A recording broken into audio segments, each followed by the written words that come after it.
예수님께서 입을 열어 처음으로 하신 말씀이 오늘 마태복음 5장 3절부터 하신 말씀이에요. 원어에는 너희들이 하나님의 말씀을 이렇게 들었지만 나 예수는 이 말씀을 이렇게 전하겠다라고 하신 얘기가 오늘 3절부터 4절까지예요. 헬라어 문장의 가장 앞에 나오는 단어가 매우 중요하다라는 원칙이 있어요. 오늘 이 원어에서는 복이라고 하는 단어, 마카리오스라고 하는 이 단어가 문장의 맨 앞에 나왔어요. 그러니 지금 이 문장 구조에서 가장 중요한 단어가 무엇이냐? 복이라고 하는 거예요. 저는 농담 삼아 가끔 아내한테 복 중에 복은 애복이요 이런 얘기를 해요. 애복이가 누구냐면 내 아내 이름이요. 그래서 애복이가 하는 말씀 듣겠나이다 우스갯소리로 해요. 그러면 여러분, 하나님이 하신 이 복의 말씀이 지금 여러분과 제가 생각하는 복의 개념과 어떤 차이가 있는지, 아니면 같은 개념인지 스스로에게 질문해 보시기를 바랍니다. 예수님이 말씀하시는 복, 마카리오스는 세상적인 복과는 전혀 달라요.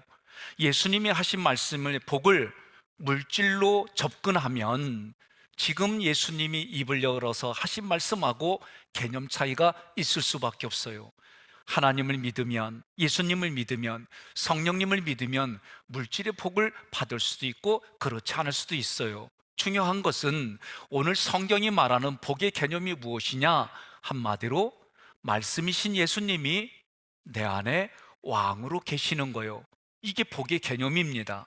3절, 심령이 가난한 자가 복이 있다고 그랬어요. 천국이 그들의 것이라고 말씀합니다. 요한복음 6장 63절 함께 봉독합니다. 살리는 것은 영이니 육은 무익하니라. 내가 너희에게 이른 말은 영이요 생명이라. 아멘. 하나님의 말씀을 지금 예수님이 하시는데, 예수님이 하신 말씀이 생명이고 예수님이 하신 말씀이 영이라는 거예요. 이 영은 어떤 영이느냐? 살리는 영이라는 거예요. 그러니 하나님의 말씀이 내 마음 안에 있으면 살리는 일을 위해 나의 모든 것을 걸을 수 있는 이게 되어야 된다는 거지요. 여러분, 예수님의 말씀이 내게 들려지는 것이 있어야 돼요. 그 들려지면 깨달아집니다. 그 말씀이 깨달아지면 내 마음판에 나의 생각으로, 나의 감정으로 자리를 잡는 거예요. 그래서 말씀에 대하여 어떤 사람이 복이 있느냐? 가난한 자가 복이 있다라고 말하는 거예요. 여기서 가난하다라는 뜻은 경제적으로 물질이 부족하다, 돈이 없다 이런 쪽으로만 접근해서는 안 돼요. 경제적으로 가난하다는 단어를 쓸 때는 페네스라는 단어를 쓰고, 주님이 말씀하신 푸토코스라고 하는 이 가난은 말씀에 대해서, 하나님의 영에 대해서 갈급하다 그런 뜻입니다. 그러므로 지금 성경에 쓰여져 있는 이 가난은 오직 여호와 하나님만을 구하는 거, 오직 성령님만을 구하는 거, 오직 말씀이신 하나님의 아들 예수를 구하는 마음의 상태가 복이 있다 그런 거예요. 여러분, 드라마를 보실 때에 젊은 남녀가 서로 애타하며 서로 사랑하며 아닌 척 큰 척하며 썸을 타고 막 이런 모습을 보면 여러분들 마음이 어떠세요? 나는 기뻐. 안 그래요? 아니, 드라마가 됐든 영화가 됐든 자기들이 좋아하고 막 썸을 타는 거 보면 나도 기쁘다니까. 여러분, 이런 마음의 감정들을 겪어보신 분들은 오늘 말씀을 깊이 새겨들어야 되는 거예요. 왜? 하나님의 말씀을 간절히 구하는 마음의 상태가 최고의 복일까? 하나님의 말씀은요, 그 말씀을 사모하고 그 말씀을 듣기를 원하는 사람들에게만 들리는 거예요. 많은 사람들이 있어도 이상하게 끌리는 이성에게만 눈길만 줘도 그 사람도 내 눈길을 받고 마음이 그런 걸 기대하고 있어요. 옆 사람에게 이렇게 인사합시다. 연애해봤어야 알지. 네? 신기하게도 많은 사람이 있는데 그 이성에게만 내 마음이 끌리는 거예요. 그 사람에게 내 마음이 가난해지면 대부분 다 열매를 맺는데 결혼해. 그러니까 결혼한다는 건 얘기는 당신이 아니고서는 견딜 수가 없어요. 당신이 아니고서는 내가 잠을 잘 수가 없어요. 당신이 아니고서는 내가 어찌할 바를 모르겠어요. 이거를 우리 동네에서는 상사병이라고 그러고, 이 상사병을 걸린 사람 보면 눈에 콩깍지가 걸려 있대. 그래서 부모가 반대해도 그 콩깍지가 역할을 해서 부모의 손길을 끊고 가잖아. 안 그래요? 인정하잖아요. 예? 그렇게 부모가 아니라고 해도 이 사람이 아니면은 살 수가 없다고, 이 사람이 아니면 견딜 수 없다고 그래갖고 결혼하잖아. 어째 반응이 이래요? 예? 여러분, 오늘 성경의 말씀도 우리가 이런 경험을 통해 하나님과 나의 관계를 그렇게 접근해 보라는 거예요. 그 경험을 통해 하나님이 깨닫게 해주시는 거예요. 하나님의 말씀은 그 말씀을 사모하고 듣기를 원하는 사람에게만 보여지고 들려지고 깨달아지기 때문에 하나님이 그 말씀에 갈급한 자가 복이 있다라고 말하는 거예요. 이사야 61장 1절 함께 봉독합니다. 주 여호와의 영이 내게 내리셨으니 이는 여호와께서 내게 기름을 부으사 가난한 자에게 아름다운 소식을 전하게 하려 하심이라. 나를 보내사 마음이 상한 자를 고치며 포로된 자에게 자유를, 갇힌 자에게 노임을 선포하며. 아멘.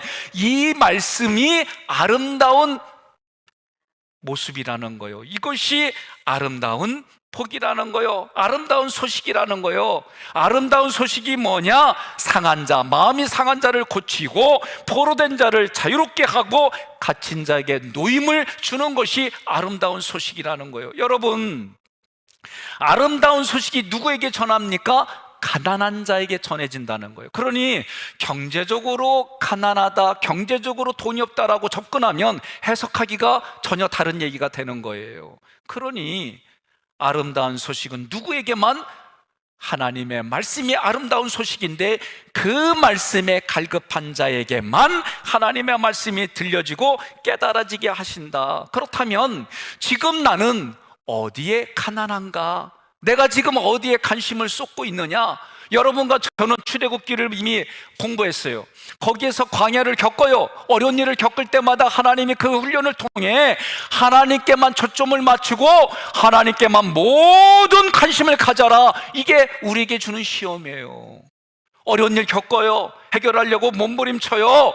그것을 주신 분도 하나님이요, 해결해 주시는 분도 하나님이시니 하나님께 초점을 맞추는 훈련이 돼야 여러분과 제가 하나님이 기뻐하는 장소, 하나님이 복을 주시는 장소, 하나님이 원하는 장소에 우리가 있게 된다는 거예요. 여러분, 내가 지금 살아계신 하나님께, 그 하나님께 마음을 두고 있느냐? 내가 지금 말씀이신 그리스도에게 초점이 맞춰져 있느냐? 내가 지금 성령님께 간절히 구하는 마음을 가지고 있느냐? 자기 자신에게 물어봐야 됩니다.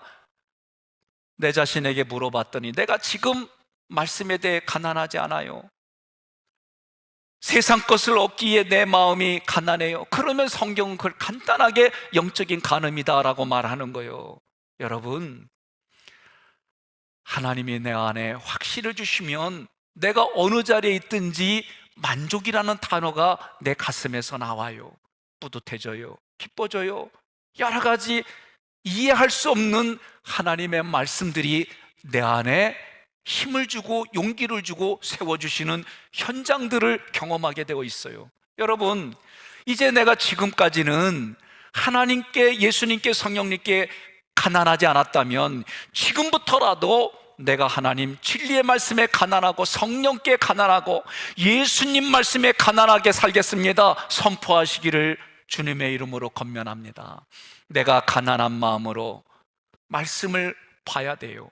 내가 가난한 마음으로 성령을 구해야 돼. 그러면 그 마음이 세상이 감당치 못하는 평강을 주시는데 그 현상이 바로 천국이 너의 것이다 라는, 이미 그 자리가 천국이 되었다라는 표현으로 내가 그걸 경험하는 거예요.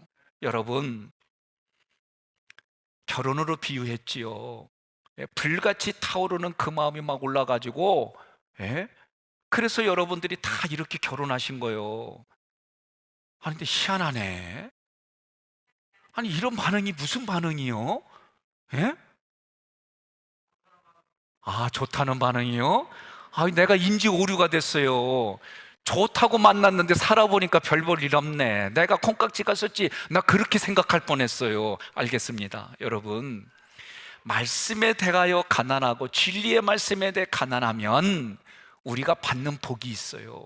성경은 그 복을 뭐라고 그러냐면 천국이 너희 것이다. 천국이 내 것이다. 그래서 올 한 해 우리가 1년 동안 가져야 될 사상, 의식, 신념이 뭐냐? 내가 하나님의 나라입니다. 내가 하나님의 천국입니다. 이 의식을 가지고 살아가라는 거예요. 천국이란 단어는 우라노스 바실레이라는 단어예요. 합성어예요. 성전을 뜻하는 우라노스하고 왕국을 뜻하는 바실레이가 합쳐진 단어입니다. 천국이 저희 것이라는 말씀의 뜻은 내 마음의 상태가 하나님의 말씀을 사모하고 하나님의 말씀을 갈급해하는 모습이면 이미 내 마음이 하나님의 처소가 되었다라고 말하는 것이 하나님의 나라가 너희 것이다 라는 개념입니다. 내가 누구를 좋아해요 라고 그러면 이미 이 안에 좋아하는 마음이 있어요? 있지요. 그러니 내가 하나님의 천국이라는 것도 이미 내 마음에 있다라고 선포하는 거예요. 여러분, 우리들은요, 각자가 심리적으로 보더라도 이미 내가 어떤 문제를 해결하기를 원해. 그러면 그 문제를 해결하려면 이러한 자질들이 필요해. 그렇게 얘기를 해요. 그런 자질들이 내 안에 이미 있다. 여러분, 이거를 가르쳐 주는 것이 오늘날 심리학의 한 부분이에요. 그러니 여러분의 마음속에는 이미 문제를 해결할 지적인 거로부터 해서 많은 것들이 내 안에 있는데 나는 그게 없다라고 얘기를 하는 것이 대다수의 사람인 거예요. 오늘 성경은 그런 것들을 포함해서 얘기를 하는 거예요. 이미 내 안에 하나님의 처소가 지어져 있는 거예요. 예수를 믿으면 성령이 아니하고서는 그 말을 고백하지 못한다는 거예요. 예수님을 영접한다는 얘기는 내 안에 계신 성령님이 그렇게 할 수 있도록 나에게 생각과 감정에 힘을 줘서 내가 그렇게 표현하는 거다라고 얘기를 하는 거예요. 여러분, 내 마음의 천국이 이루어지는 삶은 무엇으로 이루어지느냐? 말씀에 갈급한 사람들이 그 말씀이 들려져요, 깨달아져요, 말씀에 간직하는 그것이 내 안에 천국이 이루어졌다, 이루어진다, 이루어질 것이다, 그렇게 표현하면 된다라고 말하는 겁니다. 그래서 이런 표현을 하는 사람들마다 찬양을 하는 거예요. 어떤 찬양? 찬송가 438장. 높은 산이 거친 들이 조막이나 궁궐이나 내 주 예수 모신 곳이 그 어디나 하늘나라 할렐루야 찬양하세 내 모든 죄 사함 받고 주 예수와 동행하니 그 어디나 하늘나라 할렐루야. 내가 이 이성을 좋아하고 사랑하면은요, 벽을 봐도 그 여인의 얼굴이 보이고 밥을 먹어도 그 남자가 보이고, 예? 뭘 해도 이런 것처럼 내 안에 천국이 되어지면 그 어디나 하늘나라로 느껴지는 우리의 정서를 경험하고 고백하시기를 축복합니다. 그래서 사무엘 선지자가 뭐라고 했느냐? 순종이 제사보다 낫다는 거예요. 순종이 제사보다 낫고 듣는 것이 순양의 기름보다 낫다라고 고백을 했습니다. 내가 귀를 기울이고 말씀을 듣는 것이 순양의 기름보다 먼저라는 거요. 예수가 입을 열어 가르쳐 주신 하나님의 말씀을 내가 듣고 들려져서 깨달아지면 그 말씀이 내 마음 안에 간직되어지는 거예요. 그것이 너희 안에 천국이 이루어지는 거예요. 예수님이 내 안에 천국으로 함께 해주시면 신기한 것은 나의 죄가 그분과 함께 십자가에서 해결되는 거예요. 그리고 내 마음은 예수님이 앉으시는 보호자가 이 안에 있는 거예요. 그래서 복이라는 게 뭐냐? 복의 개념은 예수가 말씀으로 내 마음판 중심의 보호자로 앉으시는 거예요. 어떤 보좌로? 왕의 보좌로 앉으시는 거예요. 그러므로 여러분과 제가 하나님 말씀에 뭐가 있어야 돼요? 갈급함이 있어야 되는 거예요. 예?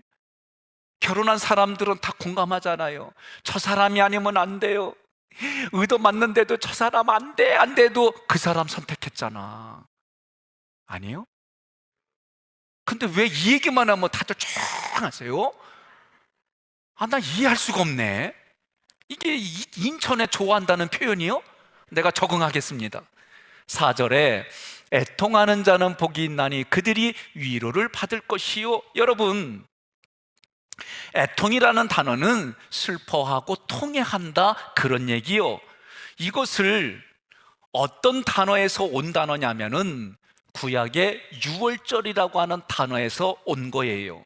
이 유월절이라고 쓰여져 있는 단어는 페사흐라고 하는 단어인데, 이 단어의 내면에 함축되어 있는 뜻은 어떤 거냐? 우리 눈에 보이는 죄를 예수님의 죽음으로 말한다, 이런 뜻이 이 안에 포함되어 있어요. 다시 말하면 6월절의 어린 양이신 예수님이 6월절의 어린 양의 제물로 우리의 죄를 대신해서 죽으셨어요. 여기서 나온 단어가 애통이라는 단어이다. 그러면 이 애통은 예수님이 나의 죄 때문에 주셨다라는 이 모습이, 이 환경이, 이런 설정이 애통이란 단어에 포함되어 있는 거예요. 그래서 애통하는 자는 누구를 말하느냐? 예수님이 내 죄 때문에 죽으셨습니다. 이게 깨달아지는 거예요. 이게 깨달아지면 어떻게 돼요? 내가 죄인입니다. 나 같은 자를 위해서 주님이 해준다. 그 말할 수 없는 감동이 이 안에 오는 거예요.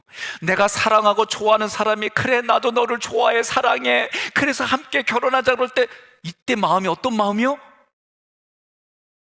말을 못해요. 왜? 아무리 좋아도 그거 말할 수 있잖아요. 그럼 어때요? 세상을 다 얻은 것 같잖아요. 어떤 것도 그 순간은 부럽지 않잖아. 그 순간은 무슨 얘기를 해도 세상에 다 얻은 것 같고, 최고의 이루 말할 수 없는 기쁨과 즐거움이 있잖아요. 이 동네 이상하네 아주. 여러분, 이런 모습이 주님과의 관계 속에서도 주님이 우리에게 그 감동을 주셔요. 그래서 예수님이 내 안에 오시면 어떤 현상이 일어나느냐? 내 생각, 내 감정들을 내려놓는 현상이 생겨요. 이거를 조금 더 성경의 표현으로 말하면, 내 안에 가지고 있는 율법, 내가 가지고 있는 옳고 그름, 이런 것들이 예수님을 위해서 내려놓는 현상이 아주 쉽게 내려지는 거예요. 부모가 반대해도 내가 이 남자, 이 여자와 결혼하겠습니다, 그 결단이요, 똑같아요. 이런 얘기들이. 그런 모습으로 신앙을 바라보는 거예요. 그런 자들이 복이 있다라고 성경이 말하는 거예요. 왜 예수님과 함께 6월절의 죽음으로 죽는 삶이 복이냐? 성경이 뭐라고 그래요? 위로를 받을 것이요, 애통하는 자는 복이 있나니 저희가 위로를 받을 것이요. 그러면 이 위로는 아이고 애썼어, 우리가 해주는 위로, 그런 게 아니에요.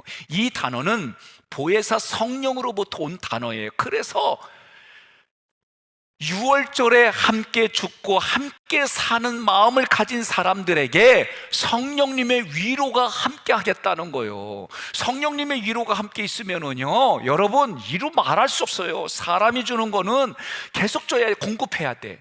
그러면 아주 힘들어요, 지쳐요.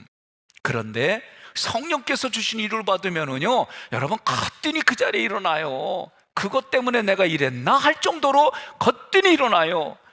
내 안에 있는 사람들은 누구나 다 자기 가치 생각이 있어요. 저도 집에서 뭘 찾으려고 그러면은 없어. 그러면 어디 있지? 찾아야지. 여보, 내 거 어디 있어요? 이러면 얼마나 좋아. 안 보이면 갑자기 당신 또 치웠지? 우리 애들도 그래. 뭐 안 보이면 엄마 내 방 청소하지 말라고 그랬잖아. 그냥 내버려 두라고 그랬잖아. 이거 나만 그러나? 여러분들도 그래요? 뭐 그렇다고 얘기를 해야 내가 신나서 얘기를 하지. 나만 그러면 나 다음부터 얘기 안 해.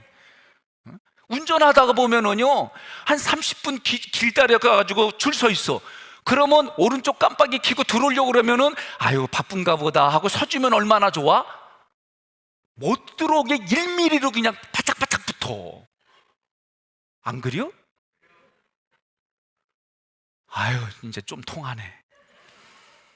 이런 마음들이 우리 안에 올라오는데 주님 때문에 내가 양보도 하는 거예요. 양보해주면 얼마나 그게 미덕이 좋아요. 또 양보해줬더니 뒤에서 빵빵거리고 난리가 났네. 이게 우리가 살아가는 삶의 현장이에요. 그런데 그거를 이길 수 있는 힘, 세상의 체면과 세상의 가치를 이길 수 있는 힘, 그것이 성령이 주는 위로를 통해 우리에게 오면, 여러분, 그래서 믿음으로 세상을 이긴다라고 말하는 거예요. 애통하는 것은 나도 예수님과 함께 죽습니다 라고 고백하는 거예요. 위로받는다는 것은 내 안에 있는 옳고 그름, 내 안에 가지고 있는 가치, 한마디로 선악 구조에 대해서 죽었기 때문에 성령이신 예수 그리스도의 영이 나와 한 몸을 이루기에 오시는 거예요. 여러분, 나와 한 몸을 이루게 오신다 말이에요. 나와 한 몸을 이루게 오신다. 또 다른 표현으로 말하면 예수님이 십자가에서 달려 돌아가셨다. 나와 한 몸을 이루기 위해서 오신다. 또 다른 표현으로 하면 예수님이 나의 죄 때문에 십자가에 달려 돌아가셨다. 이것이 나에게 믿겨지고 그것이 나에게 감동으로 이루 말할 수 없는 것으로 와 닿으면 여러분, 삶이 달라질 수밖에 없는 거예요. 내가 내 가능성, 내 능력, 내 실력으로 세상을 보고 듣고 말하고 살아가다가 이제부터는 하나님의 관점으로 듣고 하나님의 관점으로 말씀이 나의 생각이 되고 그 말씀으로 보고 그 말씀으로 듣는 삶이 우리의 신앙생활인 줄 믿으시기를 바랍니다. 우리는 누구나가 다 경험을 가지고 있어요. 그 경험은 여러 가지 표현으로 말할 수 있지만 내 생각, 감정으로 모든 걸 보고 해석하는 거예요. 그 해석이 하나님의 말씀으로 바뀌어지지 않으면 누구나가 다 자기가 가지고 있는 경험으로 성경에 접근하고 결국은 왜곡하고 결국은 비진리를 말해서 지옥 가는 일들이 생기는 거예요. 대표적으로 예수님 시대의 사두개인과 바리새인들이 그랬어요. 그들은 자신의 선악 구조로 율법을 받아들였어요.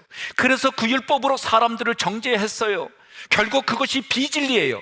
비진리로 이해하고 입을 벌려서 말하는 것이 하나님의 말씀을 말하지만 사두개인과 바리새인들이, 대제사장들이 예수님을 죽이려고 말했던 하나님의 말씀이 바로 그런 모습인 거예요. 그래서 그들은 교회를 거쳐서 지옥 가는 길을 택한 거예요. 그러니 여러분과 제가 오늘 복이 뭐냐? 이 개념을 바르게 알아야지만 신앙생활에도 내가 하나님이 기뻐하는 삶으로 살아갈 수 있는 거예요.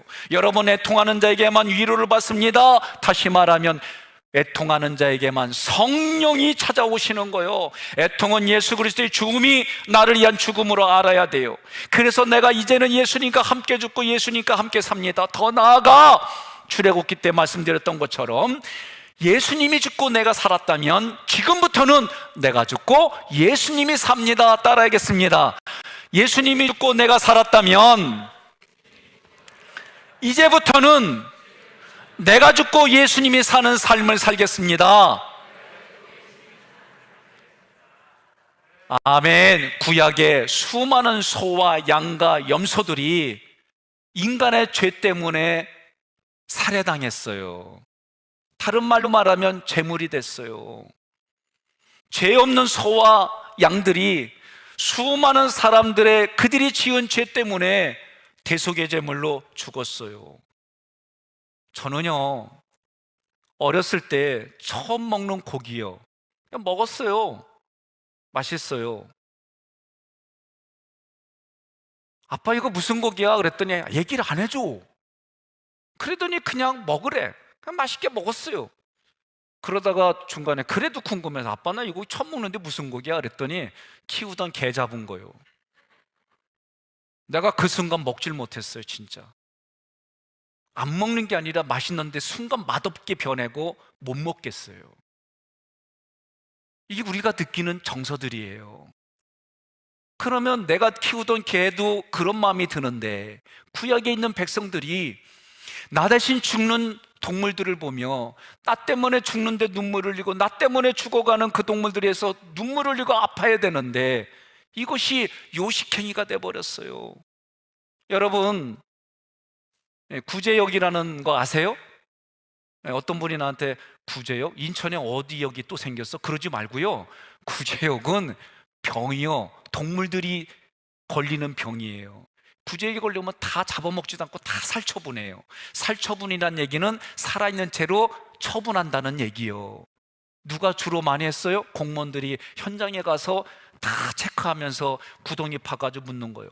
어떤 경우는 안락사 시키는 경우도 있죠. 소 같은 경우 크니까.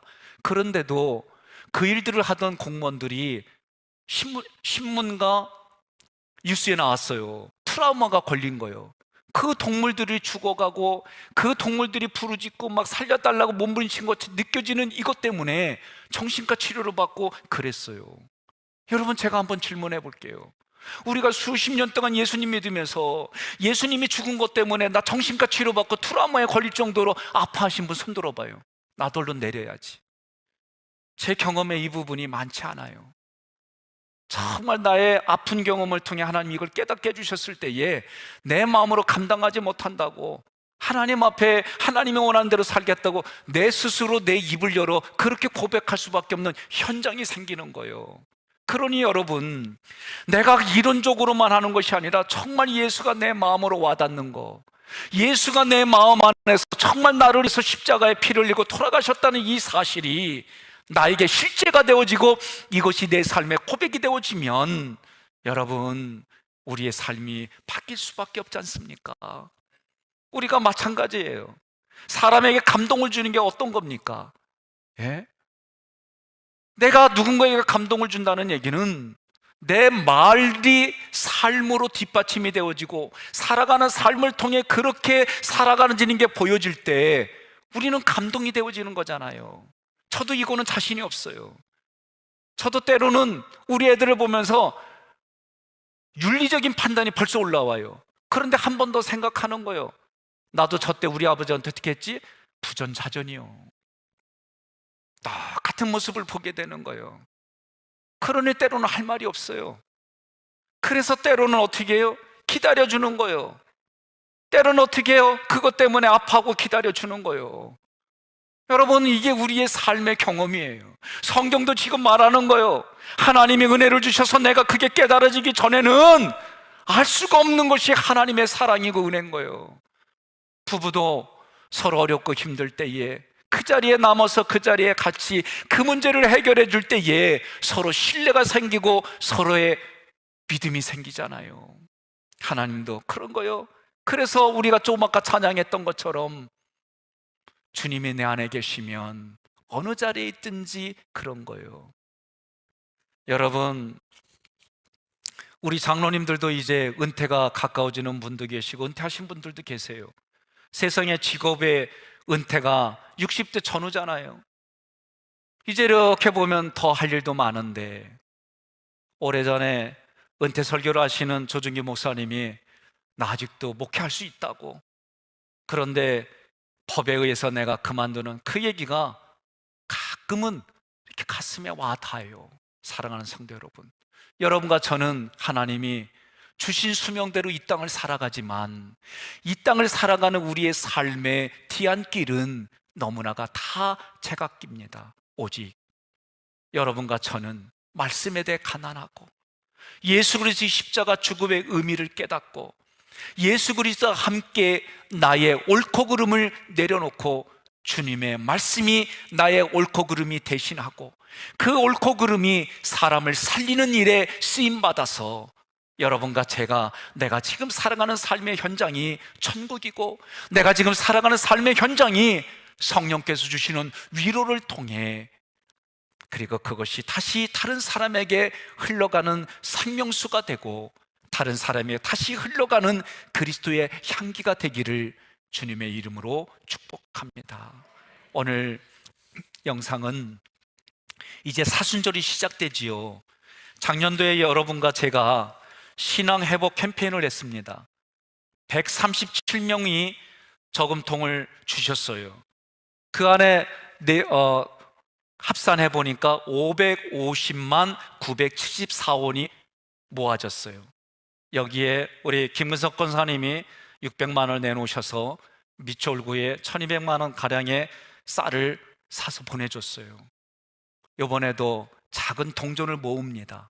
이것이 모아져서 우리가 사는 지역에, 또 이 지역의 어려운 목회자들을 향해 이 물질이 또 쓰일 겁니다. 여러분들이 이 사순절 기간 동안 내가 나만을 위해 살았다고 한다면 이제 주님을 위해서 내가 하나씩 잘라내야 될 게 무엇인지, 그리고 수요일 날은 제의 수요일이라고 그래요.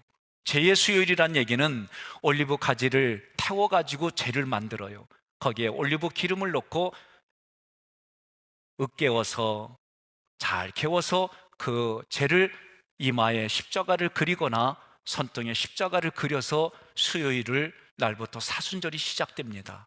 오늘 여러분들이 이런 종교적인 의식을 통해 마음의 의식까지 새로 하셔서 하나님 앞에 회개할 일들이 무엇인지, 그래서 부활하는 그날 내 영혼육이 감동이 되어지고 내가 지금도 부활의 신앙을 가지고 살아가지만 이 40일 동안 마음으로, 육신으로, 영으로 모아진 것을 우리의 이웃들이 필요로 하는 곳에 함께 더불어 살아가는 현장이 되기를 권면합니다.